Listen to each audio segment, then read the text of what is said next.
years that you cannot begin to understand the level of the machloket. It started with another Rebbe, that this Rebbe on a certain Shavuot, he knew Rabbi Nathan when they were young.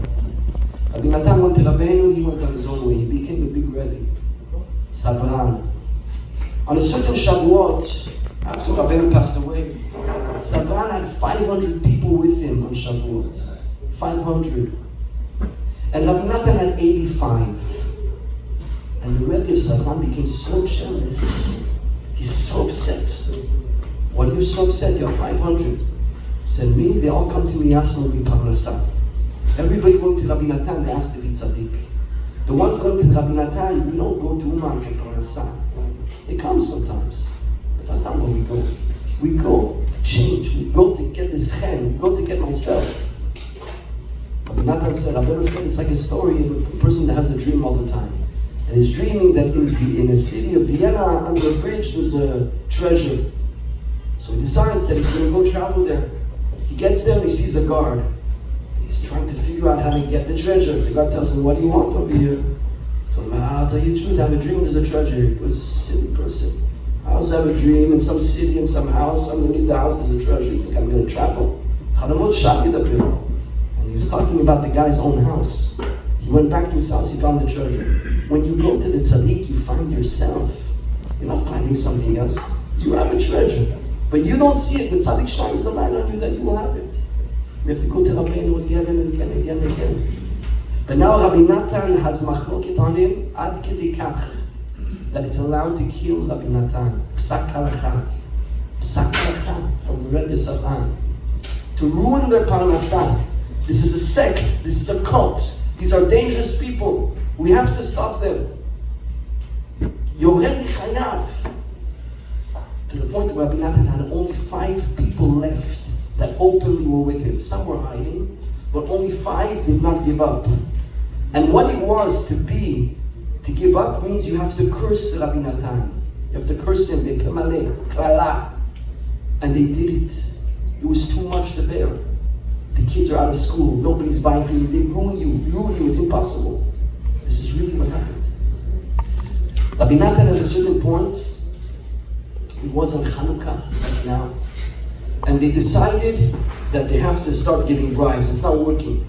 So they start to bribe the government that we want Rabbi Nathan in jail, we want his people in jail. Not the jail of today. The jail of Russia, of Ukraine 220 years ago, 230 years ago. They come to Rabbi Natan's house on Shabbat Chanukah. All the Hasidim are there. They surround the house. This is a real life story. It's not a fairy tale. It's a real person. He was a real person.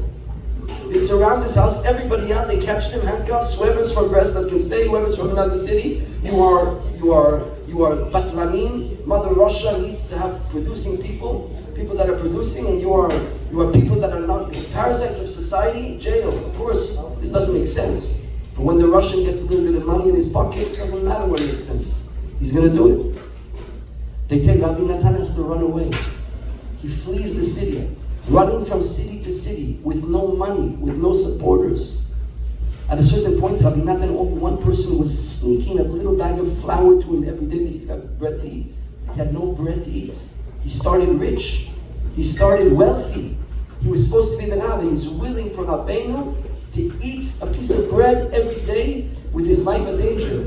They actually sent a hitman to the city to his city. To the city of Breslau, they sent a hitman to the city of Nemirov. And they found the wrong Natan, they killed the guy, they killed the wrong guy, they killed somebody. They killed him. There was a funeral of somebody called Natan, it was the wrong one. Rabbi Natan, now you're going to fall off your seats when you hear this. Rabbi Nathan, finally his people are able to work with the government to get him back. He comes back out of Nisan. So you have Kislev, Tevet, Shvat, 4 months out of his house. On the run. Rabbi Nathan gets to his house, Nisan. And Rabbi Nathan doesn't miss a beat. The Talmidim are back to the Shulugim. We don't even talk about it. Now, the people are so upset that they go again and pay some shochat, and now they want to do something which we can't begin to understand, but I guess there was things like that back then. We want this house to be useful for the mother Russia, for Ukraine. We don't want it to be a Batalan house, a house of lazy people. It will become a shoe factory, Bratzanim, to make shoes. So now the goyim are there with all the things. Rabbi Nathan, already what kind of houses they have with them? We saw the rest of the houses, we saw them. He has to go with his whole family in a corner, and during the day, you have here a factory of people of goyim making shoes. Not only they're making shoes, but it's almost Pesach. So now they're with all their chametz, and Rabbi Nathan has to be in the corner. And of course, you cannot complain. You complain, you're going to jail. The Talmidim of Rabbi Nathan were able to also work to nullify this foolishness. And finally, Erev Pesach, they were able to get all these goyim out of the house. The house is full of chametz.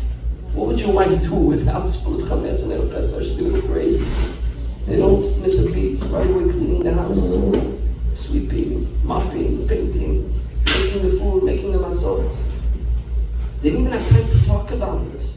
From the time Rabbi Nathan came back, and listen to this, and you have to hear this, you have to internalize this. They sit down for the Pesach Seder. Rabbi Nathan now is leading the Seder, like Rabbeinu, with all of the enthusiasm, not one word, every word is the Maleh. He gets to Shulchan Aruch. Now we're allowed to talk. They raised the community that they're dying. We're talking about 4 months of torture.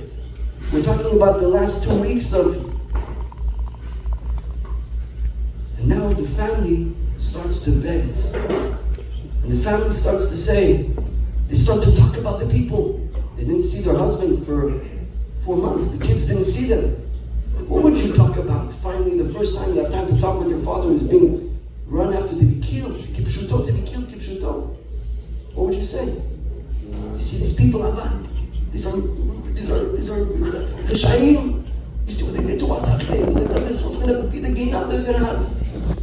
I want to tell you what Rabbi Nathan did. It's written in the Sefer Sharet Tzaddik. It's in Ayin. It's letter Ayin Aleph 71. You must read it for yourselves, because I'm not exaggerating. Rabbi Nathan told them, stop! Stop right now! Do you know what you're talking about? You're talking about Jews who are now sitting at their table. They cleaned the chametz. They baked matzah. They spent a lot of money. They went to the mikveh. They bought clothes for Yom Tov. How can you speak about people who did these good things? I don't know how to continue after reading that story. Do you understand the level of Rabbi Natan? Do you understand the kavsut that he has?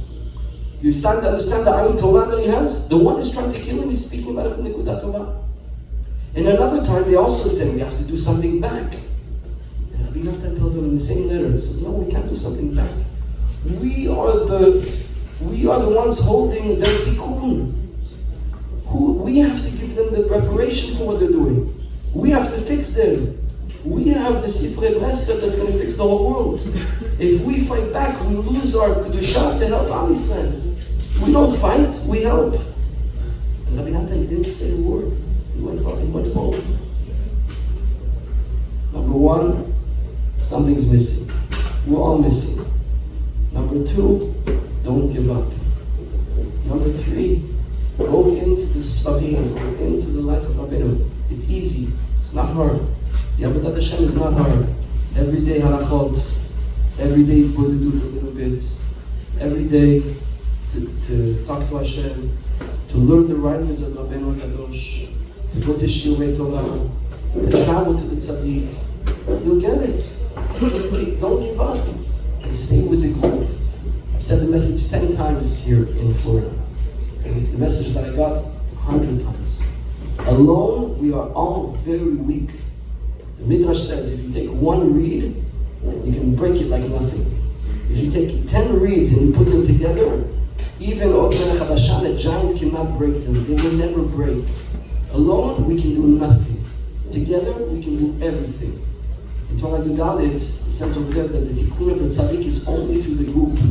It's too much to bring down. Only biyachad, all of our nikkun together, we can bring down the Or of the tzaddik. That's why it's so good to do these things together. because we're each coming with our nekudah. So we're all mamshich a little bit of Rabbeinu, and therefore we all get access to the tzaddik together. And that's the sort of going to Ummah. When all of us that goes together, we bring down the Or of the Tzaddik. When you bring down the Or of the Tzaddik, you find yourself. You don't find anything else. And when you find yourself, you become invincible. And then you spread it, and you help, and you change them.